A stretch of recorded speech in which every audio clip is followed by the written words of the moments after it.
Okay, so let's orient ourselves to start off. I want you to look at the present moment right now, but I want to filter it through a very specific lens. Okay. We're going to jump forward slightly to a really specific cultural marker.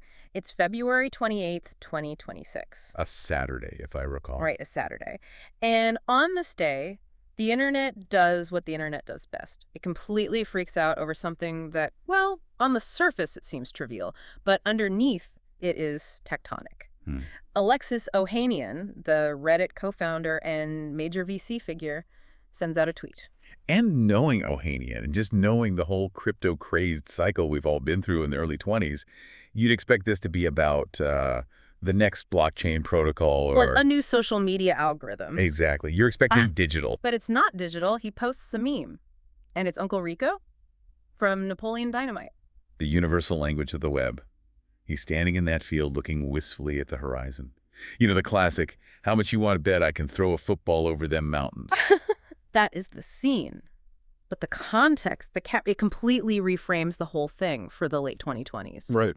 The meme frames Uncle Rico not as a washed-up high school athlete, but as the collective tradespeople of the world. The plumbers, electricians, welders. Yes, and they are standing there very calmly, wistfully, watching AI just absolutely incinerate the careers of the white-collar professionals who went to college. It's incredibly dark humor, Yeah. but, I mean, it lands. It lands because it touches a real raw nerve. And Ohanian adds this commentary. He says, I'm desperately trying to start and fund Trade School 2.0. Please DM me if you're that cracked founder. See, that is the hook for us today. We can laugh at the meme, but Ohanian isn't joking about the capital allocation there. No, not at all. He's signaling a massive capital rotation. For the last 20 years, the smart money was always on software eating the world. Right. The meme suggests that narrative has totally flipped.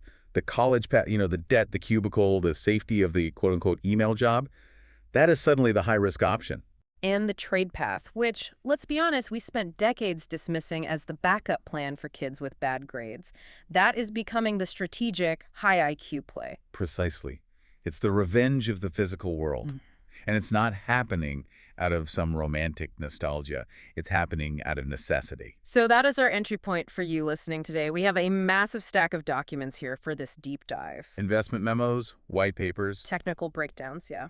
And they're all focused on a specific entity that claims to be the answer to Ohanian's tweet. It's called VoltForge AI. And we really need to be clear right off the bat here. This isn't just vocational school with an app. No. This isn't Khan Academy for plumbers. Not even close. The sources describe it as the world's first global AI-native trade school. But the thesis goes way beyond education. The thesis is that the 20th century belonged to the knowledge worker, manipulating symbols on a screen. But the 21st century belongs to the craftsperson in a van. Augmented by something called physical AI? Yes, that term, physical AI, that is going to be the linchpin of this entire deep dive. We definitely need to distinguish it from the generative AI everyone is used to, like ChatGPT or Midjourney. Right, but before we get into the gadgetry, which is admittedly insane, we have to understand the pressure cooker that created this environment. Why is this happening now? Yeah, why is 2026 the tipping point? Why not 2016? Exactly. You have to look at the macroeconomics. We are staring down the barrel of what the documents call the labor cliff. A cliff. That implies a drop-off, not just a slow decline. It is a total drop-off. The data is startling. If you look at the average age of a master electrician, a plumber, or an HVAC tech in the United States. And the sources say this holds true for most of Western Europe, too. Yeah, exactly. They are hovering around their late 50s, early 60s. They are retiring in droves. And we just aren't backfilling them. We aren't even close. The numbers are bleak. For every 5 tradespeople who retire, only 1 new apprentice enters the field. That is a demographic collapse. It's because we spent 30 years telling every single high school student that the only path to dignity, the only path to success, was a 4-year university degree. The Cathedral of Abstraction. I love that phrase from the source. It's so good. The Cathedral of Abstraction. You go to the cathedral, you pay your tithe, which happens to be $100,000 in non-dischargeable debt. Right. You spend 4 years learning theory about theory. And then you graduate into a market where your entry-level cognitive job is actively being automated by a large language model. That's the runway comparison the notes make. Yeah. The university runway is incredibly long, it's expensive, and it ends in total uncertainty right now. Contrast that with the trade school runway. It's almost binary. It is. Yep. Less than 2 years. The cost is a fraction of college, maybe $5,000 to $30,000 max, and you immediately enter the workshop of consequence. The workshop of consequence. Explain that one for us. It means reality checks are immediate. Think about it. In a white-collar job, if you write a mediocre strategy document, maybe nobody notices for 6 months. Or ever. Right, or ever. But if you wire a circuit incorrectly, the breaker trips immediately, or the device literally fries. It works or it doesn't. It's grounded in physics, not opinion. Exactly.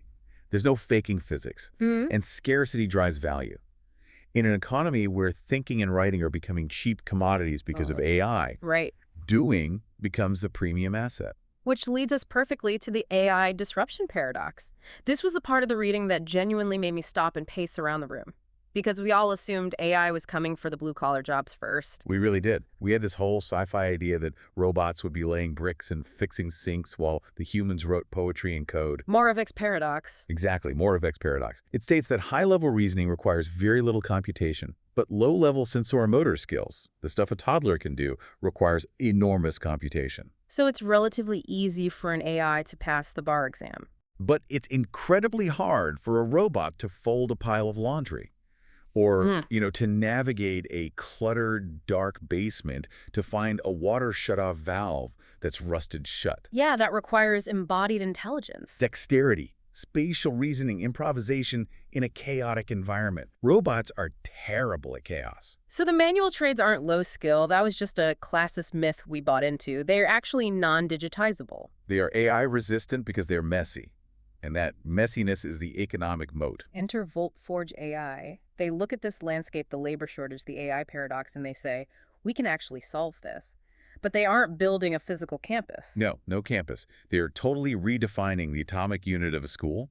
Their model is distributed infrastructure. It's essentially the Netflix model of skill acquisition. Netflix for trades. I mean, it sounds like a pitch deck buzzword. How does that actually work in reality? Because I can't learn to weld just by watching a video on my couch. And that is exactly where the physical AI distinction comes in. Right. If VoltForge was just offering video tutorials, they'd be Coursera. Or YouTube. Yeah, they'd just be YouTube. But they are a hardware company as much as they are a software company. They have a 4-part tech stack that is specifically designed to close the gap between digital theory and physical reality. Let's walk through this stack, because this is where it gets crazy. Level 1 is the AI tutor. Right. This is the software layer, but we have to be clear, it's not just a customer service chatbot.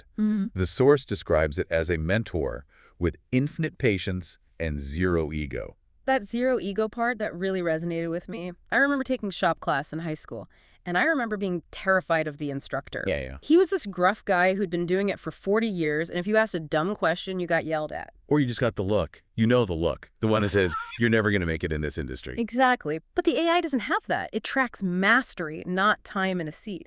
If you need to have the concept of voltage drop explained 50 times, it just explains it 50 times. In 50 different ways, yeah. It visualizes it. It creates new analogies on the fly based on your background. It completely adapts to your cognitive style. Right. But that's still mostly screen-based. The real magic happens at level 2. Computer vision feedback. The eye. Okay, so this is where the student actually mounts their phone or a camera at their physical workstation? Yes. The AI is watching you work in real time. And we aren't talking about simple video recording so a human can grade it later. It's using advanced pose estimation. To map what? To map the skeleton of your hand and the precise geometry of the tool you're holding. So it literally knows if I'm holding the wrench wrong. It knows if your angle of attack on a weld is 3 degrees too steep. It knows if you're about to cut a live wire because it recognizes the color coding and the lack of a lockout tag on the breaker. Wait, so it's an active safety layer too? It's an industrial-grade safety inspector standing over your shoulder 24/7. But instead of firing you or yelling at you, it corrects you in real time. It says, move your hand left, apply less pressure. It closes the feedback loop instantly. Instantly. That is the big aha moment for me. Because in traditional learning, you might practice a technique wrong for a week before the teacher walks by and notices. And by then, you've built bad muscle memory. Exactly. Here, you literally cannot practice wrong. Perfect practice makes perfect. But then we get to level 3, which is where it gets highly tactile. The touch. The smart training kits. These are the actual physical boxes they ship to your house. Right. You don't just go buy some PVC pipe from Home Depot to practice on. VoltForge sends you a modular plumbing rig or an electrical board. But these aren't just dumb parts. No, these components are embedded with sensors. It's the Internet of Things applied directly to vocational education. So the pipe knows if it's leaking. The pipe measures the pressure integrity internally. The wire nut measures the torque resistance you applied. If you create a joint that looks absolutely perfect on the outside but is structurally weak on the inside, the system knows. And it feeds that data right back to the AI. Exactly. The kit sends that telemetry to the AI tutor. That is wild. It bridges that invisible gap. It completely simulates the feel of the trade. Usually, a master tradesperson learns that that intuition over a decade of making expensive mistakes. Right. VoltForge is trying to basically download that muscle memory into you by giving you data-driven feedback on your actual physical touch. And finally, we have level 4, the vision. The AR overlay, the Iron Man HUD. Honestly, reading this part, it feels like cheating. It is ultimate performance support. Just imagine you're an apprentice electrician. You walk up to a really complex breaker panel. You put on the AR glasses. Okay. The system instantly recognizes the panel you're looking at, and it overlays the wiring diagram directly onto the physical copper and plastic in front of you. So it highlights the wire you need to cut in green and the one that will kill you in red. Basically, yes. It shows you torque specs floating in midair right next to the bolt. It can even create a thermal heat map of where the current is flowing. It massively reduces the cognitive load. Exactly. You don't have to hold a complex schematic in your head while you work. You just have to safely execute what you see in the overlay. So if you combine these 4 things, the patient tutor, the watching eye, the sensing kit, and the guided vision, you have a system that can theoretically train a novice faster than a human master ever could. Faster and far more consistently. And that consistency is what allows them to completely break the economic model of traditional trade schools. Let's talk about the money side of things, Yeah. because traditional trade schools are businesses, right? They have huge overhead. Massive overhead. Think about it. They need a 50,000 square foot warehouse building. They need heavy machinery. Yeah. They need insane insurance policies. Yeah. And they need human instructors who are very expensive because, frankly, they could be out earning 6 figures working in the field. And VoltForge, how do they compare? They completely collapse the cost curve. They don't have the building. The lab is literally your garage. They don't have 20 instructors for 20 students. Right, because of the AI. They have 1 AI tutor per student and then 1 human super mentor managing 100 students remotely. So the margins look like a high-growth software company, not a brick-and-mortar school. Exactly. Which means they can lower the tuition to be accessible to almost anyone while still printing money. But the real disruption, and this is the part that I think truly sets them apart from just being a school, is what they do after you graduate. The business in a box. Yes. The expert insight here is that the end state for a really great tradesperson is almost always entrepreneurship. You want to be the guy with the van and the logo on the side. You want to own the customer relationship. But traditional trade schools don't teach you that at all. They teach you how to cut pipe or pull wire. They do not teach you how to run a P&L or how to manage a nightmare client. Precisely. So VoltForge bundles what they call a business stack right in with a diploma. When you graduate, you get a CRM. You get an AI receptionist. An AI receptionist, like a voice bot. Imagine a voice bot that answers your business phone 24/7. It books appointments right into your calendar. It gives quotes based on your specific pricing parameters. Wow. It even chases down unpaid invoices for you. So you don't have to answer the phone while your head is literally under a sink? Exactly. You become a turnkey micro-entrepreneur. You graduate with the physical skill and the digital infrastructure to monetize it immediately. You aren't training to be an employee. You're training to be a founder. And that appeals to a totally different demographic. That captures the ambitious kid who maybe 5 years ago might have gone to business school, but now sees a way bigger opportunity in starting a smart home installation fleet. It completely rebrands the trade. It's no longer labor. It's venture. Now we have to zoom out for a second, because the ambition here isn't just an American story. The source material explicitly mentions localization into the top 100 languages. This is their global play. The labor cliff we talked about earlier, that's a Western problem. Aging population. Right. But in the global South, places like India, Brazil, Nigeria, Indonesia, you have the exact opposite dynamic. You have massive, booming youth populations. Millions of young people who are incredibly hungry for work. But they lack access to high-quality, standardized training facilities. Hmm. So VoltForge uses AI dubbing and voice syncing, which, by the way, has gotten incredibly good recently, to localize the entire curriculum. So the best German welding instructor in the world can teach a kid in Lagos, and to that kid, it feels completely native. The lip sync matches perfectly, the idioms are localized, basically turns idle demographic potential into productive economic capacity on a planetary scale. That's essentially exporting a massive GDP boost. It really is. And it creates a global standard. If you are VoltForge certified in Jakarta, that credential means the exact same thing as it does in Chicago. That portability is huge for the global labor market. It levels the playing field. Let's look at this like investors for a second, because we do have some of the pitch deck numbers here. The deck mentions a $2 million seed round at a $20 million valuation. Pretty standard Valley numbers for a hot seed deal. Sure, but they have a roadmap claiming a $1 billion valuation in 5 years. A unicorn. How do they defend that? What is the moat? Because couldn't OpenAI or Google just release, I don't know, Google Plumber? This is the critical question. Hmm. Everyone right now is building software wrappers around ChatGPT. That entire space is wildly crowded and has zero barrier to entry. But physical AI is messy. It requires the actual hardware. It requires the physical feedback loop. To build an AI that can accurately critique a complex weld, you need millions of data points of actual welds. Good ones, bad ones, cold ones, hot ones. Right. You need the raw sensor data from those smart kits we talked about. And OpenAI just doesn't have that data. They have the text of the entire internet, sure, but they don't have the physical torque readings. Exactly. VoltForge is actively building a proprietary dataset of embodied skill. That is a massive defensive moat. You can't just scrape that from Reddit. You have to generate it physically in the real world. And their revenue model isn't just a one-time tuition fee either. No, it's a recurring revenue beast. Yeah. They have subscriptions for ongoing training updates like $99 to $199 a month. Okay. Certification renewals, hardware sales for the new kits, and the real kicker, the take rate. Explain the take rate for us. If VoltForge acts as the marketplace, meaning if their app connects the homeowner directly to the VoltForge graduate, they take a small percentage of that transaction. Ah, so they have massive skin in the game. If their graduates suck, the platform fails. If the graduates are excellent and get hired constantly, the platform gets rich. It aligns the incentives perfectly. I want to totally shift gears here to the philosophy of all this. We've talked about the tech and the money, but the sources actually spend a huge amount of time on what they call the psychological reframe. This loops back to the abstraction fatigue we touched on earlier. The modern knowledge worker is often just deeply miserable. Yeah. We spend our days moving bits around screens. We sit in endless meetings about other meetings. And at the end of the day, you ask yourself, what did I actually do today? And the answer is often, well, nothing. There is zero tangible output. But trade work offers an absolute cure for that. You fix the pipe, the water stops leaking. You wire the switch, the light turns on.